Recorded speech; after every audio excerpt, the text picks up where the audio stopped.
Hello दोस्तों, मैं अमित कुमार सिंह आपका अमित सिविल सर्विसेज एकेडमी में एक बार फिर से स्वागत करता हूं। दोस्तों, चैनल पर बहुत सारे वीडियो अपलोड हो गए हैं, आप देखते रहिए। चैनल पर मैं बहुत ही इंपॉर्टेंट वीडियो डालता हूं जो 67 बीपीएससी और सीडीपीओ के लिए बहुत ही इंपॉर्टेंट है।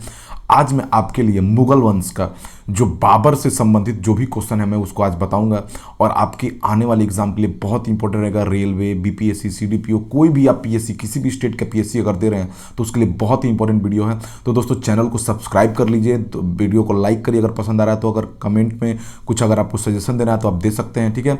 तो चैनल को सब्सक्राइब कर लीजिए अभी तक जिन्होंने नहीं किया है। बहुत ही इंपॉर्टेंट वीडियो आपके किसी भी एग्जाम के लिए इंपॉर्टेंट रहेगा, ठीक है। तो आज का मैं वीडियो शुरू करता हूँ आज का, ठीक है। आज का जो पहला क्वेश्चन है, बाबर को भारत पर आक्रमण करने के लिए आमंत्रित करने वालों में से आलम खां कौन था। देखिए, आलम जो खां था वो इब्राहिम लोदी का चाचा था। ये आलम खां क्या क्या था दोस्तों? इब्राहिम लोदी का चाचा था, ठीक है। कौन था? इब्राहिम लोदी का चाचा था, ठीक है। उसने दिल्ली के राज सिंहासन पर अपना अधिकार जताते हुए बाबर को भारत पर आक्रमण के लिए आमंत्रित किया, ठीक है। इसने क्या कहता है, यही आलम खां जो था वो इब्राहिम लोदी का चाचा था, वो जो है दिल्ली की सत्ता पर अधिकार करना चाहता था, ठीक है। इसके लिए उसने क्या किया, इसने बाबर जो था, बाबर भारत का शासक नहीं था, बाबर जो है एक तुर्की शासक था। क्या था? एक तुर्की शासक था, ठीक है। बाबर का अगर जन्म की बात करें तो देखिए, बाबर का जो जन्म हुआ था 1526 से 1530 तक इसका शासनकाल रहा, ठीक है। इसका जन्म 1494 में हुआ था। कहाँ पर हुआ था? 1494 में हुआ था, ठीक है। 8 जून 1494, अगर पूछ दे पूरा डेट के साथ, 8 जून 1494 में यह फरगना की गद्दी पर बैठा था, ठीक है। 8 जून 1494 को फरगना की गद्दी पर क्या हुआ था? यह बैठा था, ठीक है। ध्यान दीजिए इसको, ठीक है। तो कहने का मतलब है आलम खां ने इसको आमंत्रित किया था कि वह दिल्ली की सत्ता पर वह काबिज होना चाहता था, ठीक है। याद रखिए दोस्तों, ठीक है। और अगर बाबर के जन्म की बात की जाए तो बाबर का जो जन्म हुआ था, देखिए बाबर का जो जन्म हुआ था वो हुआ था कब? 1483 ईस्वी में, ठीक है। 1494 में वो फरगना की गद्दी पर बैठा। मात्र यह बहुत कम उम्र में ही यह बैठ गया था, लगभग 14 वर्ष की अवस्था में ही, 14 या 15 वर्ष की अवस्था में ही यह क्या हो गया था? बैठ गया था, ठीक है। 12 वर्ष समझिए, 1493 में जन्म हुआ, 95 में बैठ गया। ये 12 वर्ष की अवस्था में क्या हुआ? गद्दी पर बैठ गया, फरगना की गद्दी पर, ठीक है, ठीक है। इसको ध्यान रखिए। इसके पिता का नाम उमर शेख मिर्जा था। पिता का नाम क्या था? उमर शेख मिर्जा, ठीक है। और माता का नाम अगर इसका पूछ दे तो माता का नाम था कुतलुग निगार खानम। क्या था? कुतलुग निगार खानम, ठीक है। तो याद रखिए किसने आमंत्रित किया था? लगभग इसने 5वीं बार भारत पर आक्रमण किया, ठीक है ना। ये 5वीं बार भारत पर आक्रमण कर इसने मुगल वंश की स्थापना की थी बाबर ने, ठीक है। याद रखिए। मध्यकालीन भारत के मुगल शासक वस्तुतः थे, जो मुगल शासक थे वो चुगताई तुर्क थे। कौन थे? चुगताई तुर्क थे। ये जो है मुगल शासक वास्तव में तुर्कों की चगताई शाखा के थे, ठीक है ना। कौन से थे? तुर्क तो थे, तुर्कों की एक शाखा थी, कौन था? चगताई। तुर्कों की चगताई शाखा के थे ये, ठीक है। याद रखिए। बाबर का पूरा नाम अगर पूछ दे, बाबर का पूरा नाम क्या था? तो देखिए, बाबर का पूरा नाम जहीरुद्दीन मोहम्मद बाबर था। जहीरुद्दीन मोहम्मद क्या था? बाबर इसका पूरा नाम था बाबर का, ठीक है। याद रखिए आप, ठीक है। हुमायूं के इसके बाबर के 4 पुत्र थे, कौन कौन से? एक था हुमायूं, ठीक है। फिर था दोस्तों कामरान, अस्करी तथा हिंदाल। ये 4 पुत्र थे, कौन थे? ये बाबर के 4 पुत्र थे, ठीक है। बाबर ने भारत पर 5 बार आक्रमण किया, मैंने आपको बताया, ठीक है। इनमें से किसने बाबर को सरे पुल के युद्ध में पराजित किया था? देखिए, बाबर जो था बहुत महत्वाकांक्षी राजा था, इसने कभी हार नहीं माना, ठीक है।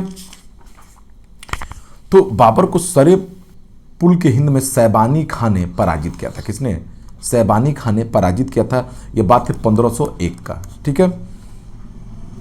सैबानी खां ने मध्य एशिया से बाबर को हराकर खदेड़ दिया था। सैबानी खां ने क्या कहता है? सरे पुल के हिंद में हराकर, मैंने बताया बाबर लगभग 5 बार भारत पर आक्रमण किया, ठीक है। और 5वीं बार इसको सत्ता हासिल हुई, ठीक है। तो सैबानी खां ने इसको खदेड़ दिया था, ठीक है। इस युद्ध में सैबानी खां ने क्या किया था?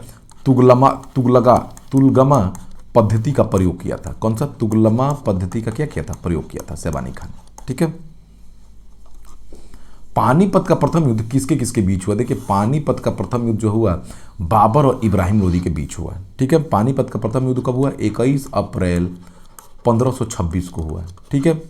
1526 को बाबर और इब्राहिम लोदी के बीच हुआ। इस युद्ध में बाबर ने पहली बार क्या यूज किया था? तोपखाना का तथा तुगलमा पद्धति का ही उपयोग किया था। तुगलमा पद्धति का क्या किया था? उपयोग किया था। इसी बल पर उसने क्या किया था? इब्राहिम लोदी को क्या कर दिया था? हरा दिया था। ठीक है। इस युद्ध में बाबर के 2 निशानेबाज भी शामिल थे, जिनका एग्जामों में पूछ देता है कभी कभी, ध्यान दीजिए। कौन कौन से थे? उस्ताद अली। कौन थे 2 निशानेबाज? उस्ताद अली और कौन थे? मुस्तफा। ठीक है।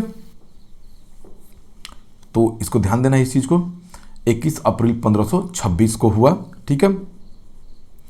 और 27 अप्रैल 1526 को 27 अप्रैल 1526 को युद्ध जीतने के बाद बाबर ने अपने आप को बादशाह घोषित कर दिया। बाबर ने अपने आप को क्या घोषित कर दिया था? बादशाह।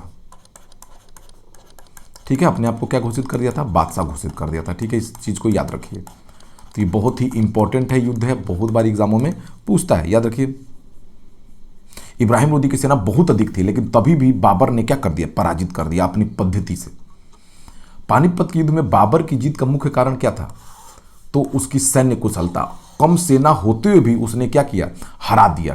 किसको किसको हरा दिया दोस्तों? 21 अप्रैल 1526 को बाबर और इब्राहिम लोदी के बीच हुई, तो उसने क्या कर दिया? इब्राहिम लोदी को हरा दिया अपनी सैन्य कुशलता के कारण। निम्न में से किसी युद्ध में एक पक्ष द्वारा प्रथम बार तोपों का उपयोग किया गया था? तो वो कौन था दोस्तों? पानीपत का प्रथम युद्ध था, 21 अप्रैल 1526 को हुआ था। ठीक है। 21। अब एक आएगा खानवा का युद्ध। देखिए खानवा का युद्ध कब हुआ था दोस्तों? खानवा का युद्ध 1527 में हुआ था। प्लासी को आप जानते हैं 1757 को हुआ था। ठीक है। पानीपत का तृतीय युद्ध कब हुआ था? 1761 में हुआ था। तो युद्ध पूछ देता है दोस्तों। ठीक है। याद रखिए, इसका डिटेल्ड एक्सप्लेनेशन आपको आएगा। बाबर की इब्राहिम लोदी पर विजय का क्या कारण था दोस्तों? बताइए। यहाँ पे देखिए कुशल सेना नायक था, इब्राहिम की दुर्बलता थी, तोपखाना था। क्या होगा दोस्तों यहाँ पे? तो अगर पूछा जाए कि क्या है तो तोपखाना होगा। ठीक है। पानीपत की पहली लड़ाई में बाबर ने किसको हराया था? तो इब्राहिम लोदी को हराया था। ठीक है दोस्तों। आ रहा है बार बार क्वेश्चन। कब हुआ था? 21 अप्रैल 1526 को हुआ। ठीक है। किस वर्ष बाबर ने सुल्तान इब्राहिम लोदी को पानीपत के लड़ाई में हरा दिया? तो 1526, 21 अप्रैल 1526। अब देखिए थोड़ा सा यहाँ पे याद रखना है, ट्रिक कैसे है। देखिए बाबर के द्वारा लड़े गए युद्ध हैं। ठीक है ना, याद रखिए बाबर द्वारा लड़े गए युद्ध हैं। ठीक है। कैसे याद रखेंगे? देखिए कैसे याद रखना है। पहले उसने पानी पिया, फिर क्या किया? खाना खाया। ठीक है। फिर चांदनी रात में उसने घाघरा डांस देखा। चांदनी रात में उसने क्या देखा? घाघरा डांस देखा। ठीक है। इस तरह याद रखिए, पहले पानी पिया, फिर खाना खाया, फिर चांदनी रात में क्या किया? घाघरा डांस देखा। तो इस तरह ये क्रम है दोस्तों। तो पानीपत का प्रथम युद्ध 1526 किसके किसके बीच हुआ? बाबर और इब्राहिम लोदी। कुछ भी पूछ सकता है। बाबर तथा किसके बीच हुआ? इब्राहिम लोदी के बीच। आप याद रखिए ये बाबर का लड़े गए युद्ध है। फिर उसके क्या हुआ? खानवा का युद्ध हुआ। कब हुआ? 17 मार्च 1527 को हुआ। ये कब हुआ था? 21 अप्रैल 1526 को। ठीक है। इसमें बाबर क्या हो गया? विजयी हुआ। बाबर क्या हो गया? विजयी हुआ इसमें। ठीक है। विजयी कौन हुआ? बाबर। खानवा का युद्ध किसके किसके बीच हुआ? राणा संगा और बाबर के बीच। किसके किसके बीच हुआ? राणा संगा तथा बाबर के बीच हुआ खानवा का युद्ध। ठीक है। और इसमें भी बाबर विजयी हुआ। ठीक है। खानवा के युद्ध में क्रम है दोस्तों, क्रम अगर याद रहेगा तो आपको याद रहेगा।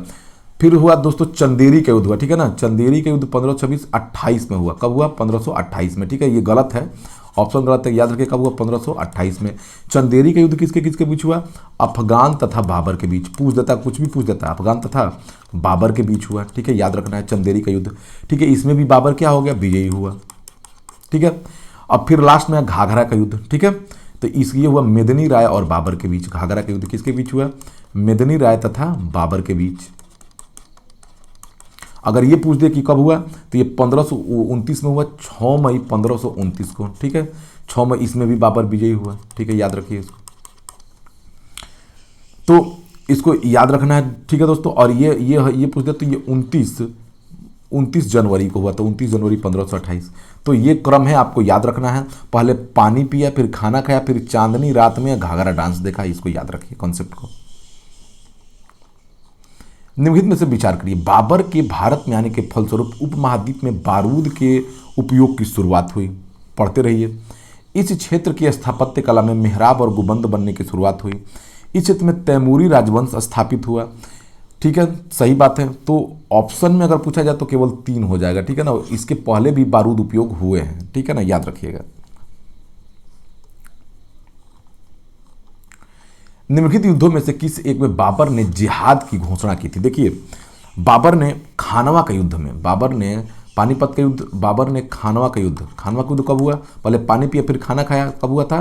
1500 कब हुआ दोस्तों? 27 में। याद रखना है, 1527 में खानवा का युद्ध राणा सांगा और बाबर के बीच हुआ। खानवा का युद्ध किसके बीच हुआ? राणा सांगा तथा बाबर के बीच हुआ। ठीक है, 17 मार्च 1527 को युद्ध हुआ। कब हुआ? खानवा का युद्ध 17 मार्च। इस युद्ध में राणा सांगा पराजित हो गए। पराजित कौन हुआ? राणा सांगा हो गया। ठीक है, और विजय कौन हुआ? विजयी कौन हुआ? विजयी हुआ बाबर। ठीक है, तो याद रखिए ये। राणा सांगा ने निम्नलिखित युद्धों में से किसमें बाबर के विरुद्ध लड़ाई किया था? तो कौन है राणा सांगा? खानवा का युद्ध 1527 में हुआ, याद रखिए। इसमें बाबर विजयी हुआ और जिहाद की घोषणा की। इसके बाद मेवाड़ के जिस राजा को 1527 में खानवा के युद्ध में बाबर ने हराया था, वो कौन थे? वो राणा सांगा थे। ठीक है, 1527 में हराया। तो बहुत बहुत इंपॉर्टेंट है। देखिए, आपको बहुत बार क्वेश्चन पूछा हुआ है, यहां से क्वेश्चन बनता ही बनता है दोस्तों। ठीक है, खानवा के युद्ध में क्या हुआ दोस्तों? देखिए, खानवा के युद्ध में कौन पराजित हुआ? तो राणा सांगा पराजित हुए, बाबर जीत गया। ठीक है, भारत के मुगल शासक बनने पर जहीरुद्दीन मोहम्मद ने अपना नाम क्या रखा? तो एक क्वेश्चन यहाँ पे है। देखिए, बाबर का पूरा नाम जहीरुद्दीन मोहम्मद बाबर था। इसका जन्म कहाँ हुआ था? 1483 में फरगना में उमर शेख और कुतलुग नीनार खानम के घर हुआ था। पिता की मृत्यु के बाद लगभग 12 वर्ष की अवस्था में यह 1495 में फरगना के सिंहासन पर बैठा। ठीक है, तो इसने जीतने के बाद ये क्या बना? बाबर नाम रखा अपना। बाबर ने सर्वप्रथम पातशाह की पदवी धारण की थी। कब? फरगना, ये जो काबुल में। ठीक है ना, बाबर ने फरगना के शासनकाल में 1521 में समरकंद पर अधिकार कर लिया। ठीक है, और उसके बाद ही इसने क्या हुआ? काबुल विजय के बाद इसने मिर्जा की उपाधि त्याग कर पातशाह की धारण उपाधि की। ठीक है ना, याद रखिए, काबुल विजय के बाद इसने पातशाह की पदवी धारण की थी। काबुल विजय के बाद बाबर के साम्राज्य में कौन कौन सा सम्मिलित था? देखिए, काबुल का क्षेत्र सम्मिलित था, पंजाब का क्षेत्र था और आधुनिक उत्तर प्रदेश का राजस्थान का क्षेत्र सम्मिलित नहीं था। वह मुगल सम्राट जिसके जीवन से धैर्य और संकल्प से सफलता की शिक्षा मिलती है, वो कौन था? तो देखिए, जहीरुद्दीन मोहम्मद बाबर के जीवन से धैर्य और संकल्प की शिक्षा मिलती है। बाल्यावस्था में ही पिता का साया छीन जाने के बाद भी यह शासक बना और इसने अपने पुत्र हुमायूं को सलाह दी थी कि संसार उसका है जो परिश्रम करता है और किसी भी आपत्ति का मुकाबला करने के लिए तैयार रहता है, वही विश्व को जीतता है। ठीक है, उसने हुमायूं को दिया था ये मंत्र, जहीरुद्दीन मोहम्मद बाबर।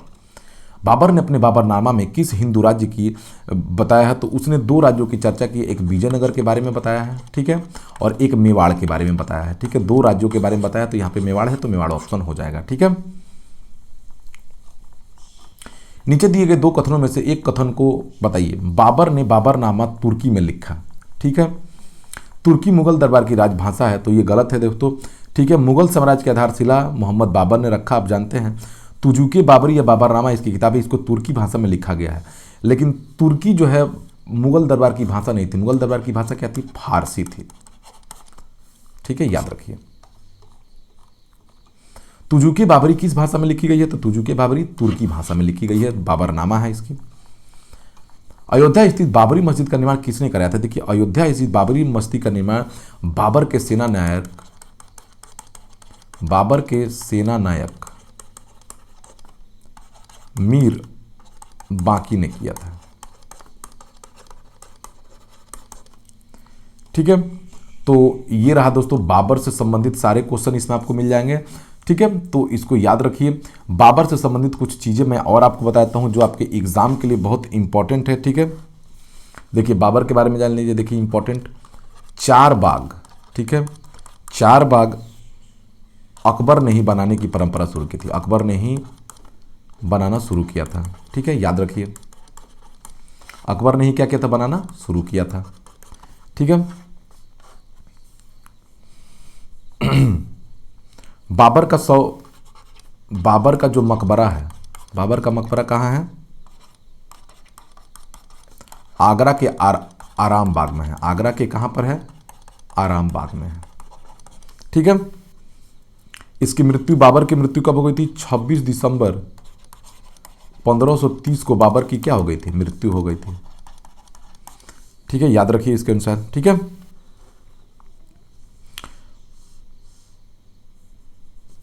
और ये इंपॉर्टेंट फैक्ट्स हैं, इसको ध्यान रखना है। ठीक है ना, बहुत बार इसको पूछ देता है।